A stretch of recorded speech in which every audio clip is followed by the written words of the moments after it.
All right, folks. Now remember, when we deal with the dividend received deduction, it's important to remember the various applicable percentages.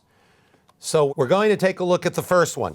And the first one is when you own less than 20% of the other entity, you're limited to 50% of the dividend received or 50% of letter B income, whichever is lesser, right? The lesser of the two, unless it would create or add to a loss.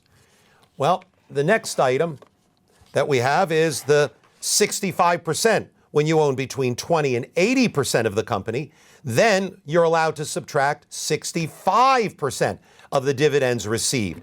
And again, it's 65% of the dividend received or 65% of letter B income. Then finally, we're going to move on and we're going to take a look here at 100%. When you own 80% or more, then you can exclude 100% of the dividends received or 100% of letter B. Remember the limit in this particular case, and we're going to illustrate that in the next area here. So let's take a look. Angie's Antiques owns 15% of Mike's Memories, and notice Mike pays a $50,000 dividend.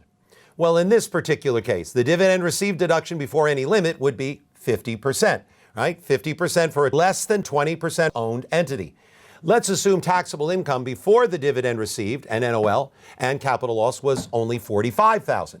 Well, then you're limited to 50% of the dividend or 50% of letter B income, which in this case would be $22,500. The lesser of the two is going to be the $22,500.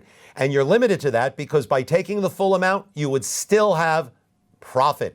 And only losers don't have to play by the rules. So therefore, it would be limited to the $22,500. All right, that takes care of this one, and we're ready to try a problem.